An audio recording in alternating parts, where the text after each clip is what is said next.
Olá pessoal, tudo bem? Vamos aqui com mais um vídeo do Registrador Ensina e ainda falando a respeito de princípios.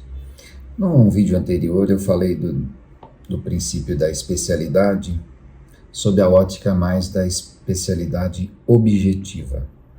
Agora eu queria falar com vocês ainda sobre a especialidade, mas a especialidade subjetiva, é um outro viés do mesmo princípio. O que significa? O que quer se entender, se dizer com esse princípio?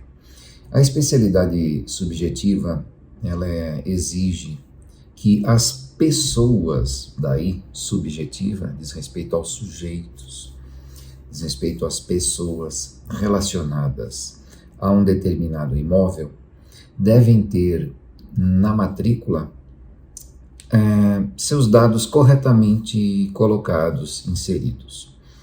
Vou tentar ilustrar isso como um exemplo. Uma pessoa está na matrícula como solteira, adquiriu o imóvel, por exemplo, quando era solteira. Posteriormente, essa pessoa se casa. E aí? Essa alteração no seu estado civil, ela deve ingressar na matrícula? A resposta é que sim, até porque se esse imóvel for alienado posteriormente, o estado civil que vai aparecer na escritura dessa alienação será o estado de casado e, dependendo do regime, há uma boa probabilidade de que seja necessária a anuência do cônjuge. Então, essas alterações são relevantes, são pertinentes e devem ter ingresso na matrícula. Se uma pessoa, em razão de um casamento ou até de um divórcio, tem alterado o seu nome, acrescentado um sobrenome, tirado, enfim, isso também é um fato relevante que tem que ser inserido na matrícula. Se na matrícula constava apenas o CPF, faltava o RG, e aí depois aparece numa escritura, numa documentação, o número do RG, é preciso que ele seja inserido.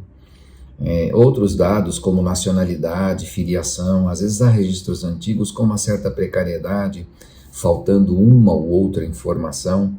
Mesmo que não se tenha dúvida de que se trata da mesma pessoa, é preciso que essa informação adicional seja inserida. Então, às vezes parece um capricho, um exagero, um esmero do registrador, mas não.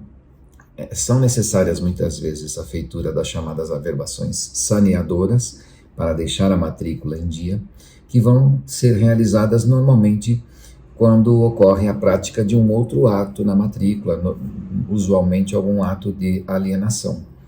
Então, não estranhe quando um registrador quiser que seja complementada uma informação, um documento fazendo uma averbação de algum dado referente à pessoa, até o próprio óbito, né, conforme o caso, a viuvez, todas essas alterações, o casamento, uma emancipação, enfim, tudo que diga respeito ao estado da pessoa é relevante e deve ter ingresso na matrícula para que ela esteja sempre atualizada e represente a realidade.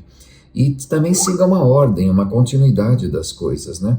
É comum se ter, por exemplo, uma separação, depois essa separação é convertida em um divórcio, então não vai averbar só o divórcio, coloca a separação, depois coloca o divórcio. Se houve um restabelecimento da sociedade conjugal, também isso é averbado.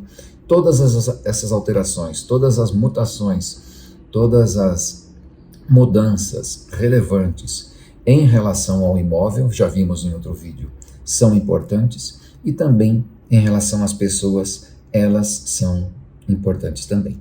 Por isso, deve ser observado e compreendido esse princípio da especialidade subjetiva, tá bom?